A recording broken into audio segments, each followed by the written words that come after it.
रात का वक्त था और एक सन्नाटा सा छाया हुआ था। हर तरफ घना अंधेरा और सिर्फ बस की हेडलाइट्स ही रास्ता दिखा रही थीं। मैं एक अनजाने से गांव के रास्ते पर बस को चला रहा था। आज कुछ अजीब सा लग रहा था, जैसे कोई बस के अंधेरे में मुझे देख रहा हो। मेरे साथ बस का एक क्लीनर था जो पिछली सीट पर सो रहा था। बस में और कोई नहीं था क्योंकि ये हमारी लास्ट ट्रिप थी और पैसेंजर सब उतर चुके थे। रास्ते में अक्सर अकेलापन में अजीब सी आवाज़ें सुनाई देने लगती हैं, पर आज कुछ अलग था। मैं अपने रास्ते पर ध्यान दे रहा था, पर अचानक रियरव्यू मिरर में एक परछाई नज़र आई। पहले लगा मेरा वहम है, पर जब बार बार वो मुझे दिखाई देने लगी तो एक ठंडा पसीना मेरी गर्दन पर टपकने लगा। मैंने मिरर में देखा तो कोई औरत का चेहरा नज़र आया। उसकी आंखें घूरती हुई और चेहरा बिल्कुल बेजान सा दिखाई पड़ रहा था। उसकी आंखों का देखा मेरी रूह को हिला रहा था। मैं पलट के पीछे देखा तो वहाँ कोई नहीं था।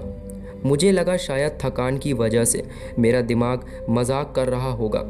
मैंने अपना ध्यान हटा लिया और रात के उस सुनसान रास्ते में बस चलाता रहा, पर वो चेहरा मुझे बार बार याद आता रहा था। कुछ दूर चलते ही बस एकदम से रुक गई। मैंने इंजन चेक किया पर सब कुछ ठीक था। फिर भी बस ने आगे चलने से इनकार कर दिया। अजीब बात यह थी कि कोई वजह ही नहीं थी इस स्टॉपेज पे। जैसे ही मैंने बस के बाहर देखा, एक भयानक अंधेरा था।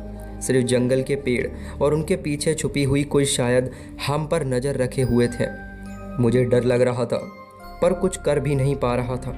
क्लीनर को उठाकर पूछा कि ये क्या करना चाहिए। उसने कहा सिर्फ कुछ वक्त इंतज़ार करना है, शायद बस फिर से स्टार्ट हो जाए। पर उसके शब्द भी मुझे कोई तसल्ली नहीं दे पा रहे थे।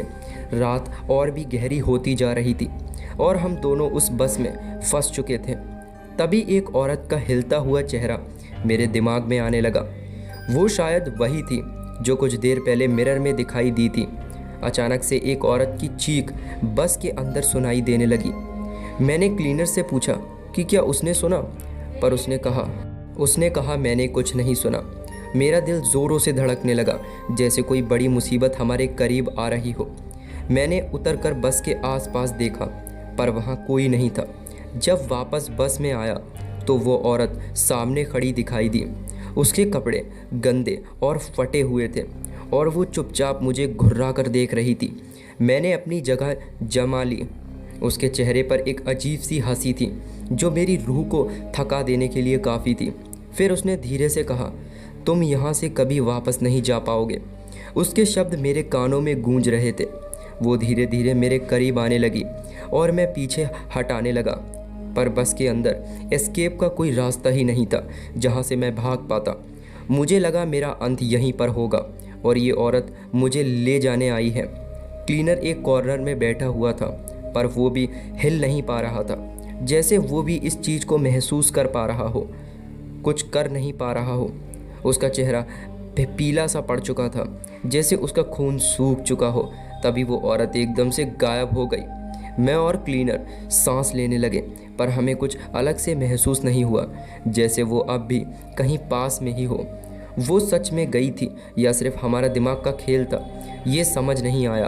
अचानक बस का इंजन अपने आप स्टार्ट हो गया। मैंने स्टीयरिंग पर पकड़ बनाए बैठा था और क्लीनर को कहा कि चुपचाप बैठा रहे। मैंने जल्दी से बस चलाने की शुरुआत कर दी। वहाँ से निकलने लगा, पर हर पल लगता जैसे कोई हमें देख रहा हो, जैसे कोई हमारे साथ ही हो।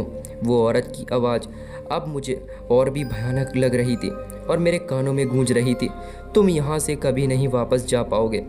रास्ते में जब हम एक गांव के पास पहुँचे तो वहाँ से गांव से हम लोग जाने लगे। उन्होंने कहा, रात को यहाँ से मत गुजरो, ये रास्ता श्रापित है। मैंने उन्हें हमारी कहानी बताई तो उन्होंने भी कहा, तुम्हें वो औरत मिल गई है। लोगों ने हमें बताया कि कुछ सालों पहले एक औरत ने इसी बस में अपनी जान दे दी थी। वो एक अकेली मुसाफिर थी जो वापस कभी नहीं गई और तब से वो वहाँ के रास्तों पर भटक रही है। उसके बारे में और सुनते ही मेरी रूह कांपने लगी। क्लीनर का चेहरा और भी होश से उड़ गया था, जैसे वो भी समझ गया कि हमारे साथ क्या हो रहा है। हमने अपना सफ़र विदिन रोक दिया और कुछ वक्त वहाँ के लोगों के पास रुक गए। गांव के एक बूढ़े आदमी ने कहा, वो तुम्हें अब छोड़ेगी नहीं। जो भी उस रास्ते से गुजरता है वो उस शराब का शिकार बन जाता है। उन्होंने हमें एक टोटका दिया, पर सच पूछो तो हमारा दिल में बस डर ही डर था। अगली रात जब हम फिर से बस में बैठे तो हर तरफ एक अजीब सी शांति थी। हमने बस चलाई पर हमेशा लगता रहा कि वो औरत फिर से आ जाएगी। हर कोने में उसकी परछाई दिखाई देने लगी। एक पल ऐसा भी आया जब मुझे लगा कि क्लीनर भी वही औरत बन गया है। मैंने उसका चेहरा देखा तो वो उस औरत का चेहरा नहीं था और उस दूसरे सफ़र के बाद मैं उस रास्ते पर कभी नहीं गया। तो दोस्तों ये थी उसकी कहानी।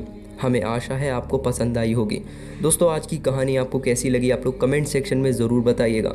और अगर आप लोग के पास भी कोई भूतिया कहानी है जिसे आप हमारे साथ शेयर कर सकते हो तो आप लोग कमेंट सेक्शन में ज़रूर बताना दोस्तों, या फिर आप उसे हमारे इंस्टाग्राम पर लिखकर शेयर कर सकते हो। इंस्टाग्राम की लिंक आपको हमारे डिस्क्रिप्शन बॉक्स में मिल जाएगी। तो दोस्तों मिलते हैं आपसे एक और नई कहानी में, तब तक के लिए बाय।